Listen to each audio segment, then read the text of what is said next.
Can I start now? Yes. So far we have discussed about in embryology, started with terminology, followed by the origin of primordial germ cells, gametogenesis, including spermatogenesis and oogenesis, Spermatogenesis and oogenesis.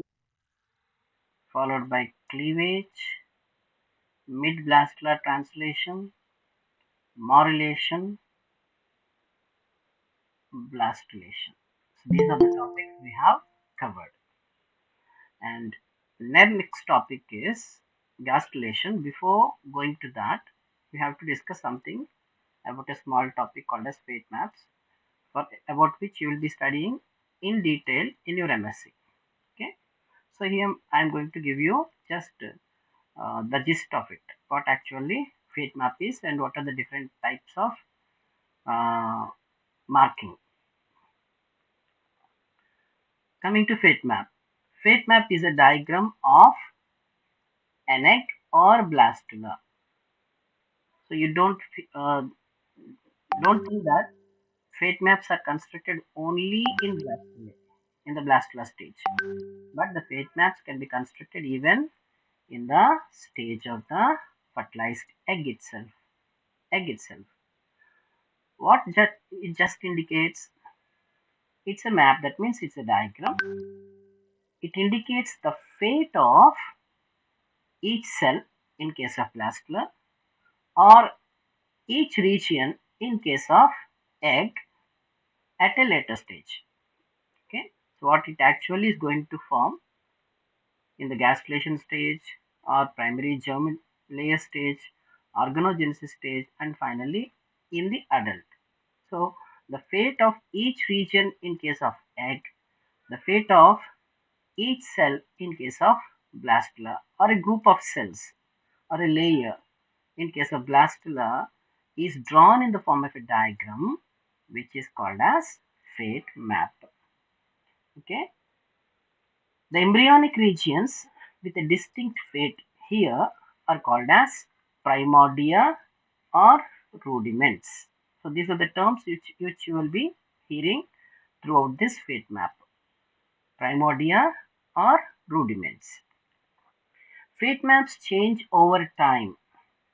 The fate map that is seen in the egg, let us say if endodermal region in the egg is present in the animal pore, it may not present by the time it comes to the morulation in the same place. It may switch over to some place around here, or some place in the vegetal plot, or some place around here. That means fate maps change over time. Why they change over time? Because the cells that are present in the form of a layer in case of blastula, all are present in the form of what we call a ball-like structure with a blastodium around. All the cells are present at the same place around the blastocell. But each cell is having a destination, or few cells have a particular destination to form an ectoderm from which the epidermis is formed. Some cells are said to be destined to form endoderm so that the alimentary canal is derived. The alimentary canal is ventral in position and body wall is present all around the body, and some cells are going to form what we call nervous system. The nervous system is dorsal in position. So likewise, based on the fate, future of that cells, they are reorganizing from time to time. That is the reason why fate maps change over time as the cells multiply and move relative to each other. Okay. There are different methods of preparation of fate maps. One is by natural marking. That means certain eggs will be having pigments. Based on the movement of the pigments from egg to morulation, blastulation, we can see the destination of the, we can observe the destination of the cell. And you can do the same by using certain stains or radioactive isotopes, or Even you can do with this with the help of fluorescent dyes, and all these come under artificial marking. And there are histochemical staining and also markers, psychological marking. And even now, gene marking also is there. Now we are going to see what actually the methods are.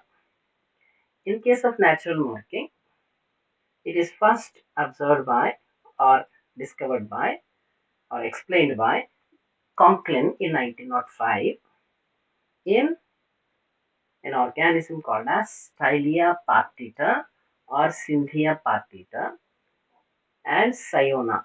Also, Cyona, these are sponges. Cyona is a boring sponge like thing. And it shows four regions. One region is upper hemisphere of light colored protoplasm. And he observed that it is going to form into epidermal ectoderm. Ectoderm gives rise to epidermis as well as nervous system. The one which gives rise to epidermis is called as epidermal ectoderm or somatic ectoderm. The region of ectoderm which gives rise to nervous system is called as neurectoderm. And here, this upper hemisphere of light colored protoplasm gives rise to prospective epidermal ectoderm. That means this is going to become prospective means it's going to become afterwards. It's going to become afterwards what? Epidermal ectoderm. The second one is in the egg itself, there is an area which is in the form of half moon shape. We call it as yellow crescent. And yellow crescent is present posterior-ventrally and it is going to form prospective mesoderm. And like the yellow crescent, there is a gray crescent area that is present anterodorsally in the egg and that is going to form prospective endoderm. And a dark gray yolky substance which is present towards the vegetal pole is going to give rise to prospective neural ectoderm, which gives rise to nervous system and also to the notochord. Thus, these are not artificially marked by the scientists. These are natural by the pigments available within the egg, based on which the fate of that particular region of the egg is said to be marked. And this is what uh, the Conklin studied. So you can see the different color markings here. The fates of individual cells. Edwin Conklin mapped the fates of early cells of the tunicate. Tunicates mean neurochordate. Using the fact that in embryos of this species, many of the cells can be identified by their different colored cytoplasms. Thus, it comes under natural marking. Okay. Yellow cytoplasm marks the cells that form the trunk muscles. Yellow cytoplasm marks the cells that are going to form the trunk muscles in case of this urochordate. At the 8-cell stage, 2 of the 8 blastomeres contain this yellow cytoplasm. That means that is restricted to only 2 cells, the yellow cytoplasm. The remaining 6 cells are not having this yellow color cytoplasm.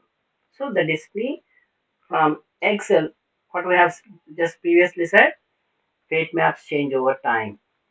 So the yellow color that is present in one place is now changed to only restricted to only 2 cells in the 8-celled blastomere stage.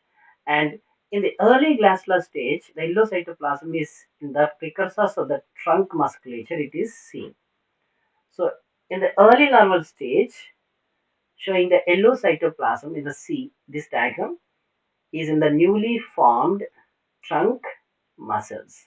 So that is how, based on the pigments and their movement to different parts of the body during the embryonic development, the fate of these cells or region of the egg can be studied. This is the first uh, fate map that is constructed.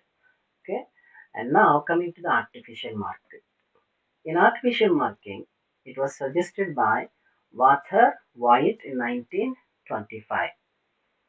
He suggested the different types of artificial marking methods while creating the fate maps for amphibians. And the first one is vital staining marking. Vital staining marking. So here certain vital stains are used. Why we call them as vital stains? Because these stains do not kill the cells at all. They just get incorporated and are passed from one generation of cells to the other generation. But one drawback is there that these become diluted with each cell division. The stain gets diluted with each cell division. Why? Because one cell egg has taken the color, divided into two, so the same stain is said to be distributed between two cells. Now it is divided to form four cells. So it is distributed among four cells, again in eight cells. So thus it gets faded off or it gets diluted. That is the only drawback here. And what in the examination, what will be asked is only about the vital stains, different vital stains that are used. So what you have to find is here Nile blue sulfate, neutral red, Bismarck brown, and Janus green. These are the four things you have to remember. So in artificial marking, the first one is vital staining marking. And the vital staining marking, what you use is Nile blue sulfate, neutral red, Bismarck brown, and Janus green. You have to by heart these four. Okay. The next one is said to be carbon particle marking. Carbon particle marking. This is discovered by N. Spratt in 1946 while constructing the fate map of chick. So what is he using here?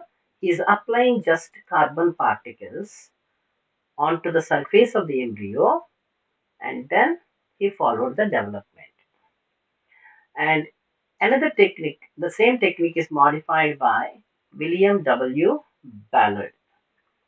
He has done, that means he has injected the carbon particles or even the chalk particles inside.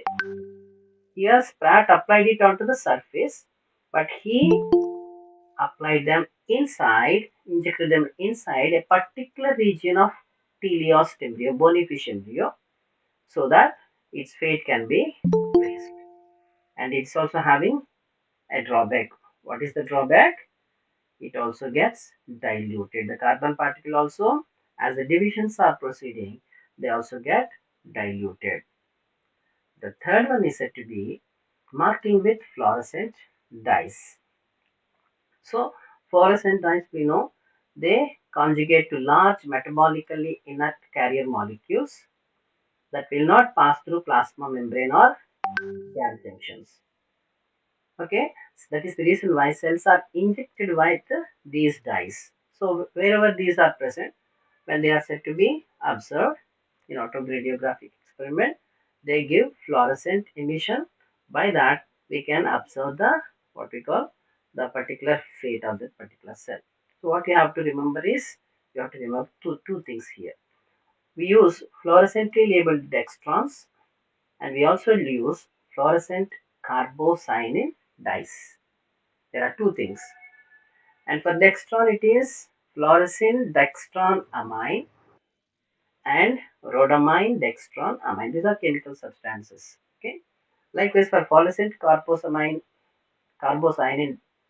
dyes, the one that is used is dialkyl indocarbocyanin and dialkyl oxocarbocyanin. So these four you have to remember for examples for marking with fluorescent dyes.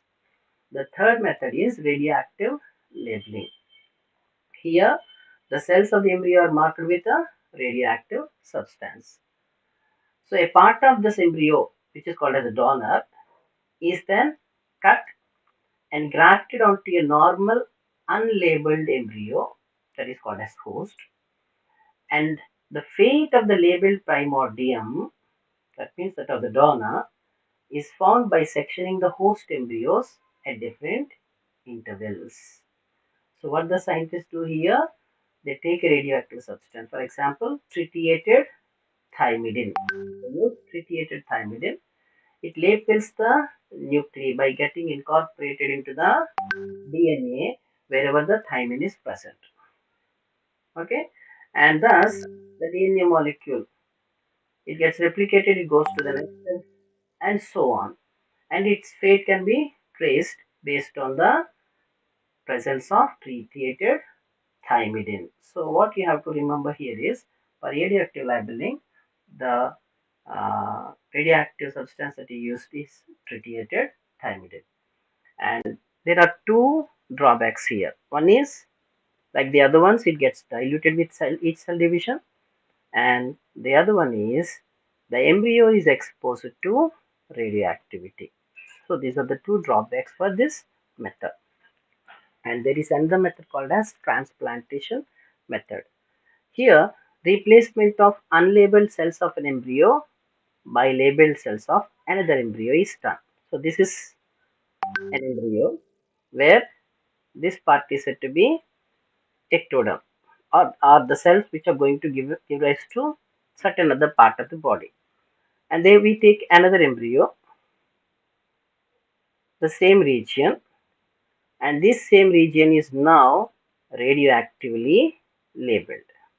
What you do, you remove this part from one embryo and you insert the radioactively labeled section from the other embryo, a process called as transplantation, where you observe the fate of the particular cells here. This is what we call as transplantation method. In addition to this, there are other methods like marking with viruses. Labeled viruses can also be used as markers, and histochemical staining and other cytological methods are also used for constructing fate maps. And coming to different fate maps that are constructed by scientists, it is the fate map of Amphioxus in late blastula stage. Fate map of Amphioxus in late blastula stage. So when you observe here, this portion, this entire portion gives rise to epidermal ectoderm. It gives rise to epidermal ectoderm. That means, already I've told you, ectoderm is divided into two parts. One is somatic or epidermal ectoderm, the other one is neuroectoderm. So this gives rise to the epidermis of the body wall. So this part that is marked blue here is going to give rise to epidermal ectoderm, from which in the adult body epidermis, that is body wall, is developed. And the second one is said to be the blue color one. It is the presumptive neural ectoderm. Presumptive neural ectoderm. So what does it mean? This is also part of ectoderm only, but this one is going to give rise to the nervous system. Okay. And the third one is this region, which is going to give rise to the notochord. So this is called as presumptive notochord region, and this in the blastula stage appears on the dorsal side as a half moon shaped structure, hence we call it as dorsal crescent. So the dorsal crescent in Amphioxus gives rise to presumptive notochord. And on the ventral side also there is one more thing, this portion, and this portion is called as the ventral crescent, and that gives rise to presumptive mesoderm. It gives rise to presumptive mesoderm. And the final one is said to be this vegetal pole region, which is marked yellow here by me, that is going to give rise to presumptive endoderm. This is how a fate map is constructed. How is it known? By applying certain vital stains or carbon particles, radioactive labeling, or fluorescent dyes. For example, a blue color fluorescent dye is applied here all over these cells. And the fate of this is said to be observed. And the scientists found that in the gastrula stage, this blue colored thing is said to be present here. And after that, during the formation of organs in the adult body, this gave rise to the body wall. So hence it is called as considered as presumptive epidermal ectoderm. This is the fate map of Amphioxus, where you can observe endoderm on the vegetal pole, and towards the animal pole, ectoderm, and on the dorsal side there is a crescent-like structure which is going to give rise to presumptive notochord, and on the ventral side all these cells are going to give rise to mesoderm, and between these two, presumptive notochordal region and presumptive epidermal ectodermal region, there is a presumptive neuroectodermal region. Thus we can come across with how ectoderm, mesoderm and endoderm can be mapped in the blastula stage itself. Here there is no what we call gastrula stage. In the gastrula stage we can see ectoderm, endoderm followed by mesoderm. But here in the blastula stage itself we can identify the regions which are going to destined to form ectoderm, mesoderm and endoderm. So let me explain another example. This is the fate map of amphibians. So we know in the amphibians they are mesolicet legs. The yolk is said to be enormous. And here, towards the vegetal pole, the yolk filled area where the macromeres are present, because it undergoes what kind of cleavage? Holoblastic unequal cleavage. Here, towards the archenteron, the yolk is formed into a plug-like structure. This is called as yolk plug, and this entire thing forms into presumptive endoderm. This region, the cells in this region give rise to endoderm. Hence, this is called as presumptive endoderm region. And likewise, we have presumptive ectodermal, epidermal ectoderm or somatic ectoderm. This blue colored region. So this entire blue color region, in case of frog, in case of this, it is present all over the animal pole and also up to the dorsal and ventral surfaces towards the vegetal pole. But here in case of this, it is restricted only to this ventral side. And the other thing is said to be the same one, which is marked dark blue here. This is going to form the nervous system. Hence we call it as presumptive neuroectodermal region. Followed by the presumptive neuroectodermal region, it also has the presumptive notochordal region.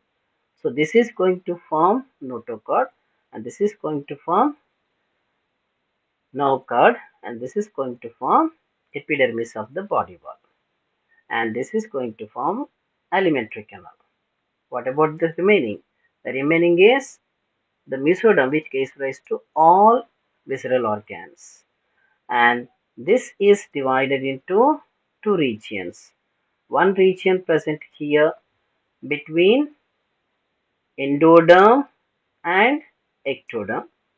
The other is present between notochordal region and endoderm. So there are two locations here. One is here, the other is here. And this we call it as precaudal mesoderm, and this is called as lateroventral mesoderm because it is present on the ventral side, on the lateral side, ventrolateral side. Hence we call it as lateroventral mesoderm. This is how the fate of the amphibian egg is said to be destined. Now we will see how this blastula gives rise to gastrula, then followed by the formation of different germinal layers including the mesoderm. And coming to the fate map of chick, the chick exhibits discoidal cleavage. where all the divisions are restricted towards the animal pole. The remaining part is filled with yolk. So here there are no divisions at all. So we can construct fate map only up to this region only. So only from the surface we can see. Okay. So when we see from the surface, here there are different locations, and the first location is said to be the one which gives rise to extra embryonic ectoderm. It gives rise to extra embryonic ectoderm, but not the embryonic ectoderm. Embryonic ectoderm is different from extra embryonic ectoderm. Extra embryonic ectoderm, mesoderm, endoderm, they give rise to fetal membranes. Whereas the embryonic means the three primary germinal layers. And here the other thing is this entire thing is extra embryonic ectoderm, that is followed by embryonic epidermis, that means somatic ectoderm you can call it as, that is followed by neural plate which gives rise to the nervous system. This is followed by a small region that gives rise to notochord, presumptive notochordal region, on either side of which there are presumptive head mesoderm followed by somites. These are also mesodermal portions only, followed by the lateral plate mesoderm. This entire thing is said to be lateral plate mesoderm. Okay. Chick we know it stores yolk in large quantities. So this is yolk sac region. That means this is the endodermal region that gives rise to gut, alimentary canal. In addition to the extraembryonic ectoderm, towards the other end, there is extraembryonic mesoderm. This is how the epiblast and hypoblast regions of the chick, which we have discussed yesterday, are said to be marked. And this is called as the fate map of epiblast region only. Okay. In the fate map epiblast, we can come across with all these regions. So thus, there are three different kinds of fate maps in the blastula stage. From the blastula, gastrulation takes place. So before gastrulation takes place, what happens? All these cells exhibit certain movements where they are destined to form their parts in the adult, keeping in view of the structure in the adult. For example, in the adult, I'm just making this adult sleep. Okay, so he is like this. So this entire thing is said to be body wall. And what about the alimentary canal? It starts with mouth and ends with anus. It is present on the ventral side, and above which there is a notochord on the dorsal side, above which there is a nerve cord on the dorsal side. But here all these are present in the blastula stage itself in the form of a blastoderm. Now what they have to do? The endodermal cells have to move and reach the ventral position. The notochordal cells have to move and reach the dorsal position, and the note below the nerve cord. At the same time, the nerve caudal cells have to move, reach the dorsal position, but above the notochord, and all the visceral organs must be located in the body cavity in between the body wall and alimentary canal. So, keeping in view the structure of the adult, all these cells are programmed in such a way by God, or evolution says by on its own. There are certain movements exhibited by these cells by which they reach their respective places that are going to give rise to the adult body, organs of the adult body. And these movements, which we call them as morphogenetic movements, result in the formation of gastrula, a process called as gastrulation.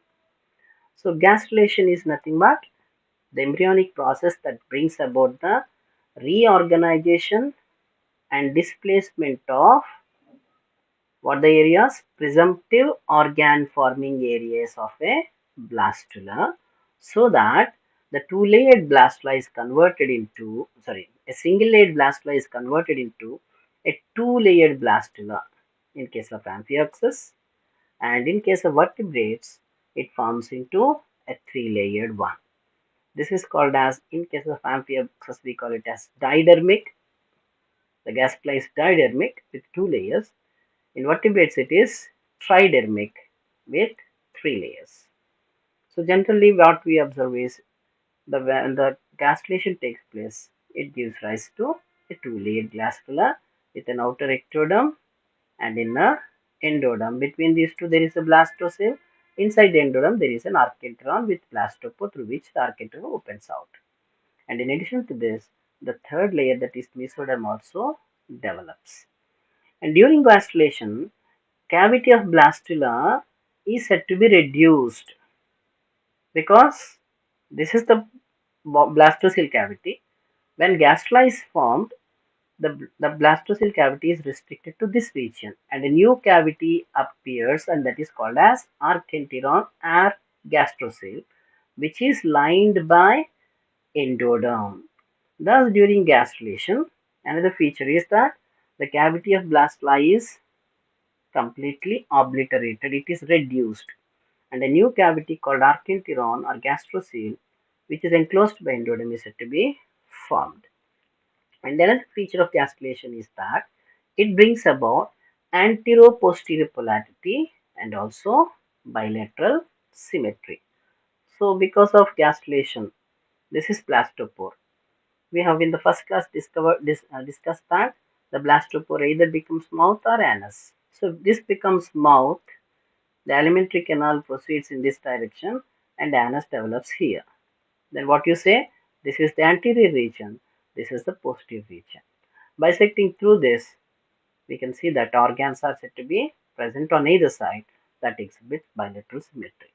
Thus, antero-posterior polarity and bilateral symmetry are brought about by gastrulation. And coming to the events of gastrulation. The first event is rearrangement of blastomeres. Blastomeres are the cells that are produced after cleavage. So, during cleavage, they are called as blastomeres. Even morula, they are called as blastomeres. And even in blastula, they are called as blastomeres only. The only difference is in case of holoblastic unequal cleavage, these blastomeres are called as micromeres, which are small, present towards the animal pole, and macromeres, which are large, present towards the vegetable. That is the only difference. Otherwise, they are called as blastomeres. So, in the blastula, there are blastomeres which are rearranged by certain, what we have, what I have already told you, certain movements. These are called as morphogenetic movements. That means these are genetically programmed movements which give rise to the form, the shape of the body, the different organs of the body. Hence, they are called as morphogenetic movements. We can also call it as formative movements because it gives rise to the form, the natural form, the shape, or the organism directly. And coming to the second one, the differentiation of three primary germinal layers takes place. In the blastula, we can see only blastoderm. Now we can see two layers, an ectoderm and endoderm, followed by a mesoderm. So the three primary layers are said to be differentiated. And by the time it comes to gastrulation, the process of cleavage is also called as cellulation. Remember this, write down. Cleavage is also called as cellulation. So the cleavage or cellulation process, by the time it reaches gastrulation, is slowed or almost it comes to an end. Next, growth, if any, during gastrulation is insignificant. Not much growth we can see in the embryo during gastrulation process. And here the oxidation rate increases and the type of metabolism also changes. And the other events of gastrulation are, this is 6, 7, 8, 9. Nuclei become active because they have to, what we call, give rise to different parts of the body. That means the DNA has to be expressed, mRNA has to be translated, And finally, protein has to be formed, which may give rise to different types of phenotypes. The nuclei become active. And we know that we are contributed by sperm with one chromosome called as paternal and from mother maternal. And thus we have 23 from father, 23 from mother. Thus we have one pair with father being donating one, the other from the mother. During the cleavage, what the scientists say is there is the cytoplasm is from the mother. So the entire process is said to be maternal under maternal control. By the time it reaches gastrulation, the paternal chromosomes and their expression, scientists say, becomes evident. And the next one is chemodifferentiation starts by the synthesis of new and different kinds of protein molecules. What is chemodifferentiation? Differentiation we know.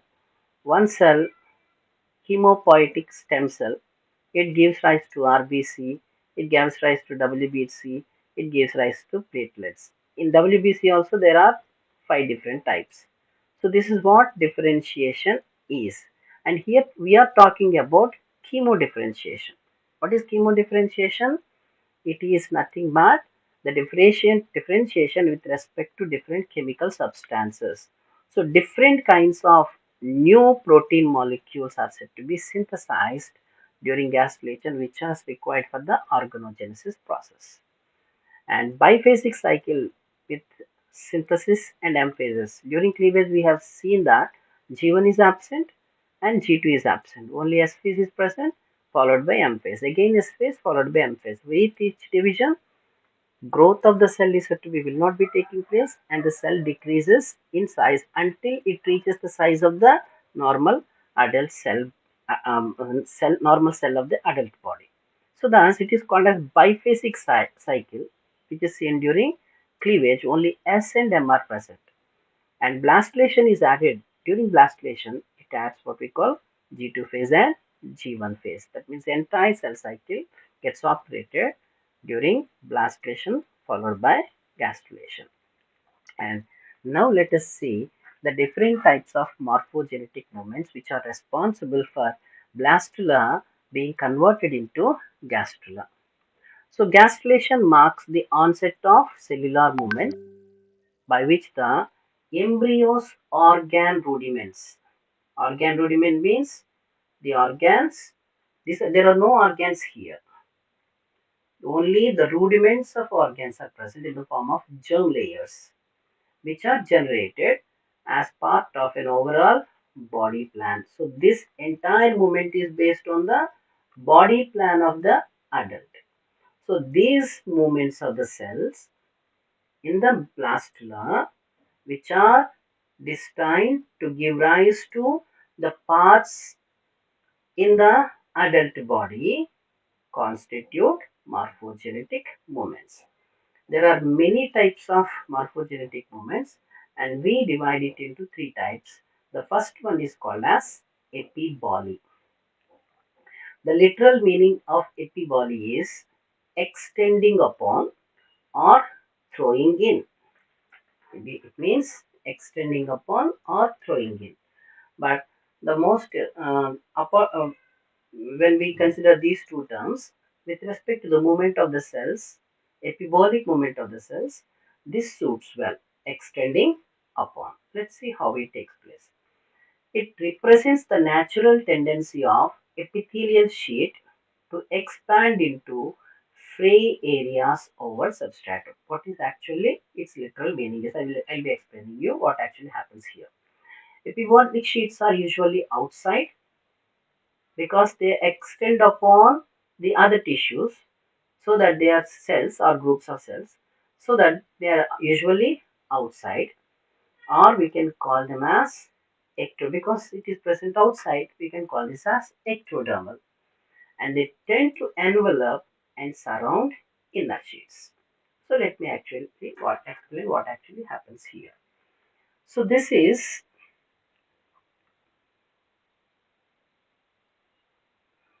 the blastula of Amphioxus. Okay, so all these divisions are taking place within the egg membranes only. So there is no space for the increasing cells in number to expand.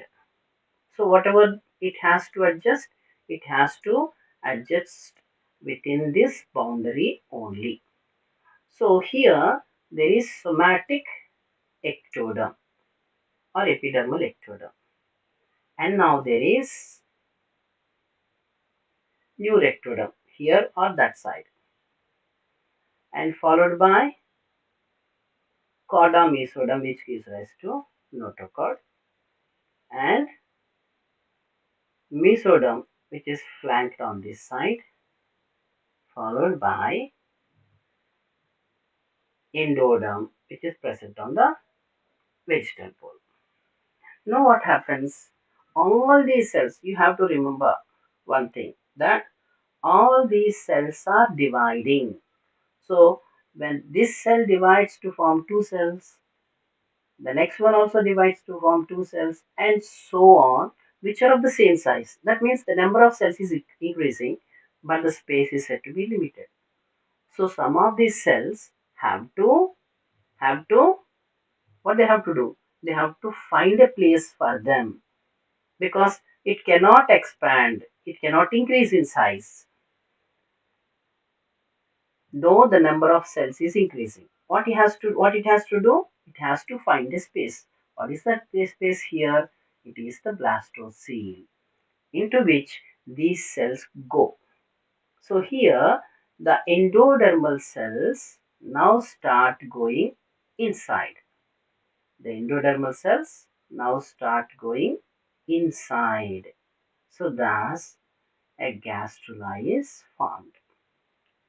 Okay, and this process is called as invagination, which we are going to discuss in the next slide. But as the endodermal cells are growing inside, what the epidermal cells are doing? They are also increasing in size, isn't it? Increasing in number. So the number increases. So they they extend upon the other sheets of cells. So this extension of the epidermis or epidermal cells is what we call it as epiboly. Here it represents the natural tendency of epithelial sheet to expand into, as these are going into, there is a free area here. They expand into free areas over a substratum. Okay, and these remain outside only, thus they become the ectoderm. Hence, we call the movement of the epibolic movement is with that of the ectodermal cells. Is it clear? Any doubt? For epiboly, how it takes place? Your silent means no doubt.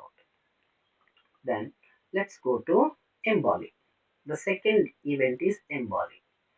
Emboli is opposite to epiboli. Simply speaking, it is opposite to epiboli. In emboli, sheets fold in, or they undergo invagination. Just now I have said.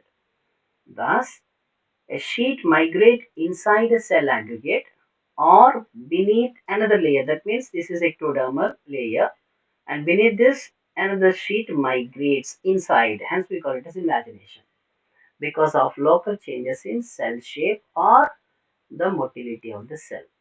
And there are different types of embolic movements. One is invagination, second one involution, third one ingression, and fourth one delamination. We'll start with invagination. Invagination literally means sinking in or inportating, going inside. What? Not cells, but a layer of cells. So the sinking in of layer of cells is called as invagination. Okay? How it takes place? I've just explained you. This is the blastula. And these are the cells which are going to give rise to the endoderm. Endoderm is present Endoderm is going to give rise to alimentary canal. Alimentary canal is present inside the body, and outer body wall is given is formed by ectoderm. So ectoderm, this blue colored region should remain outside, and the endoderm has to tuck inside. It has to sink inside. And what happens now is the epidermis remains like this, and the endodermal cells, due to increasing, these cells are increasing in number because of the cell divisions, and they go inside. And this where, because there is a blastocell, there is a space here into which they sink in, and this process is called as invagination. So scientists say that invagination generally occurs with respect to presumptive endodermal cells. So presumptive endodermal cells exhibit invagination so that a single layered blastula is converted into two-layered gastrula with an outer ectoderm and inner endoderm. The second one is involution. So the first one, invagination, is sinking in, whereas involution is turning in of an expanding layer at a specific point. So let me explain the same thing again. In case of, sorry,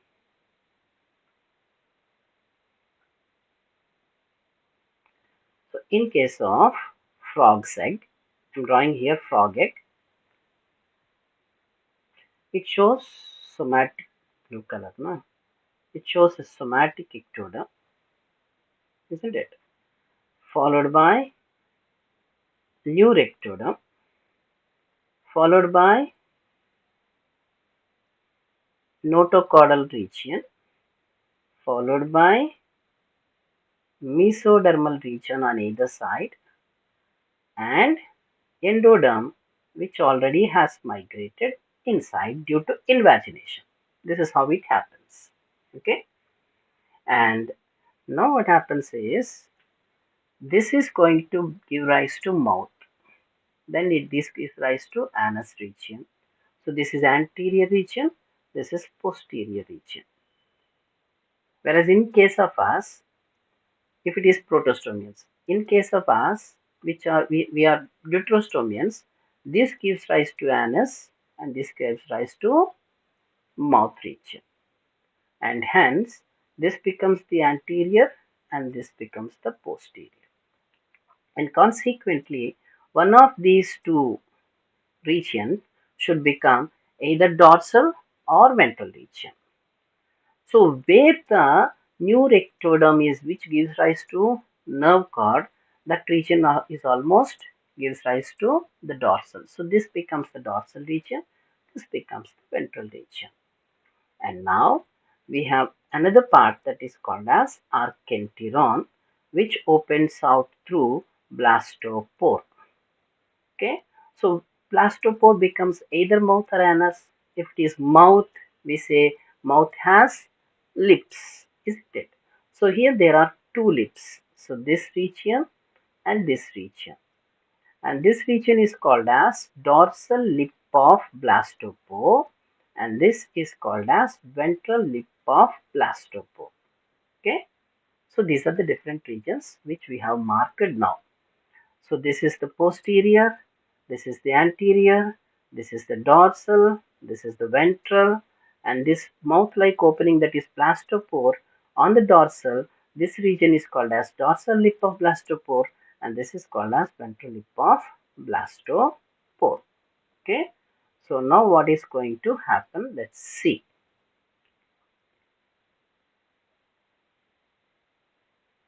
So these cells, what are the cells?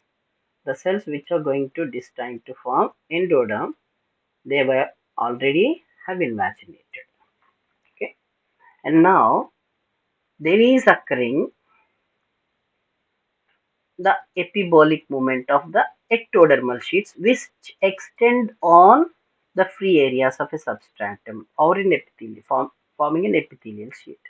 So here these cells sorry, these cells are dividing so that they are showing epibolic movement, isn't it? So the epibolic, they are extending upon the other regions.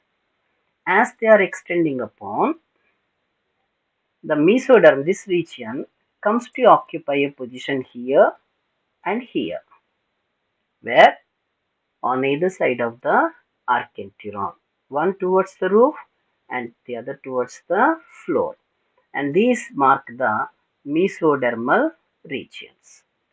So now we have ectoderm spreading up to this point, up to the ventral lip of blastopore, through which the mesoderm has migrated in, and through the dorsal lip of blastopore the mesoderm has migrated in.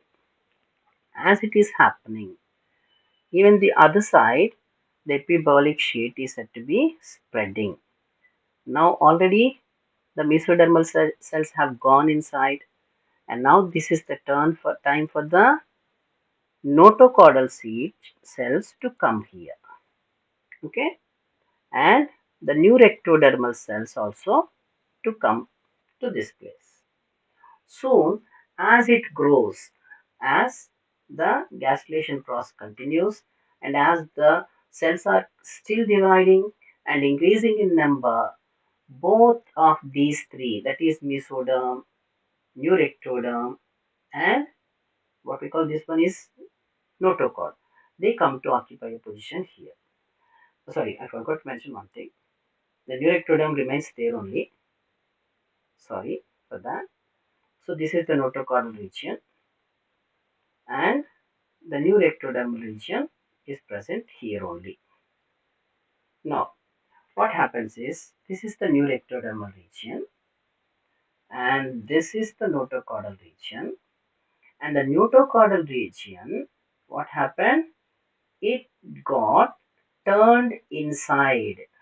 As the name implies, it turned inside into the blastocele cavity, which is lined by archenteron, which is lined by endoderm. And in so doing, it comes to occupy a position on the roof of the archenteron.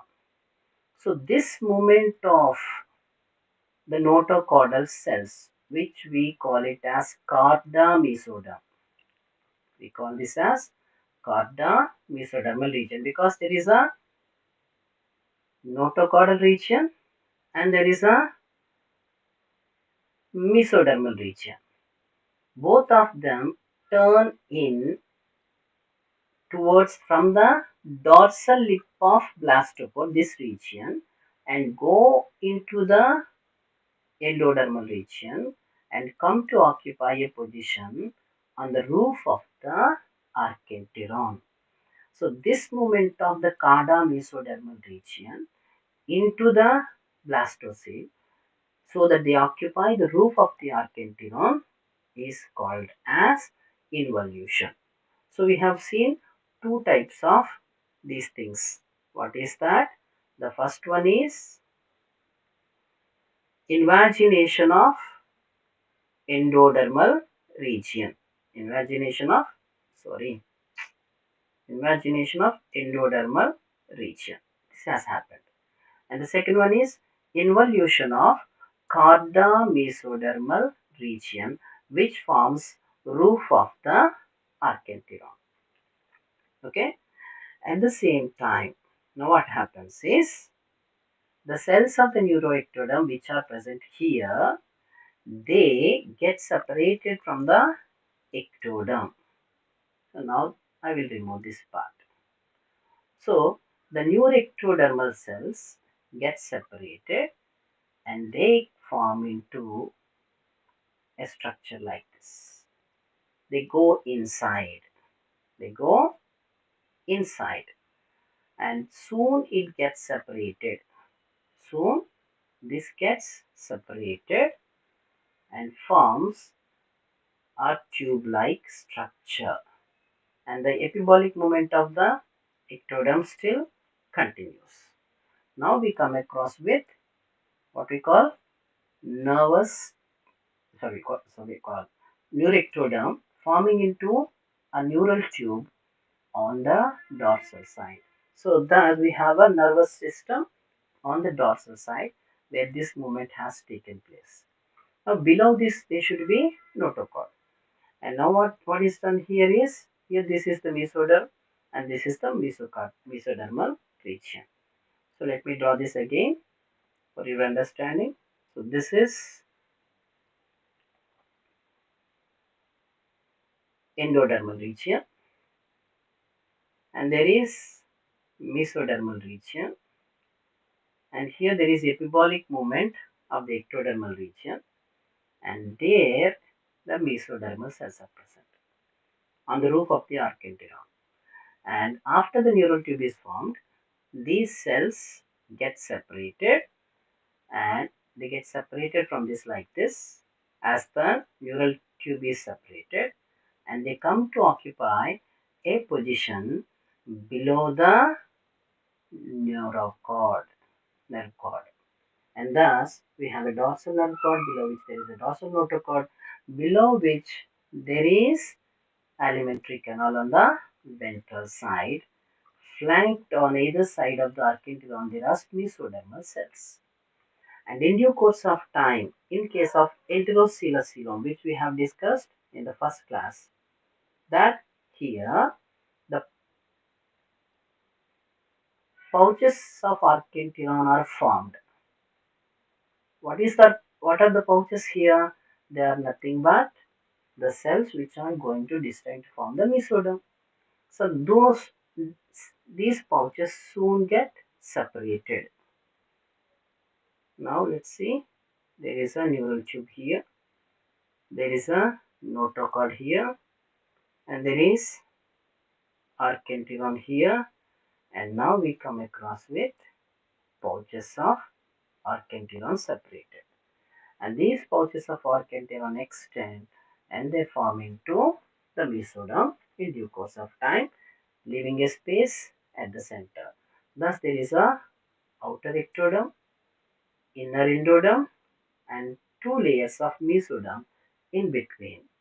And on the dorsal side, there is nerve cord, and on the ventral side, there is notochord. So all these movements are called as morphogenetic movements, which give rise to our form, our shape in the adult. Different organs are said to be formed based on the movements of the morphogenetic movements of the cells of the blastula, where invagination of endodermal cells gives rise to the alimentary canal, involution of the cauda mesoderm cells gives rise to mesoderm as well as notochord. Okay, and the third one is ingression or polyinvagination. In this type, small groups of independent cells separate from a primary epithelial layer and migrate into the blastocele. While explaining while explaining the discoidal cleavage, we have seen that there is an epiblast region, and below this there is yolk-filled region, and between these two there are certain cells, and these cells that are present on the margins, they start migrating independently into the interior, and so that they form into another layer. So this independent movement of groups of cells is called as ingression or polyinvagination. And next one is delamination. This type of movement forms an inside sheet by mass separation of a layer of cells from an epithelium. So this is an epithelium. So it has, let's say, three layers. Okay. Now what happens is the third layer, the third layer, the total third Presentation layer. was stopped. Hello? What happened? Yes, sir, your presentation was stopped due to the net issue.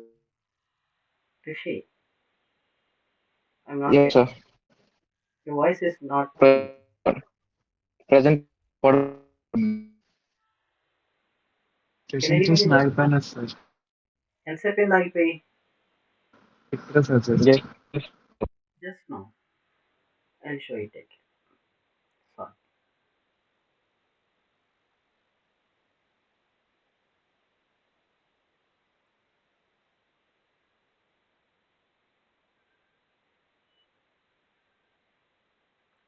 Can you see the presentation now?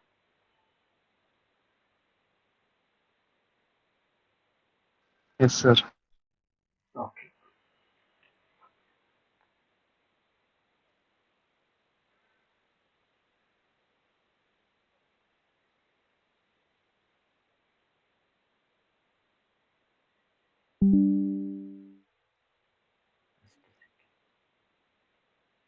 Okay.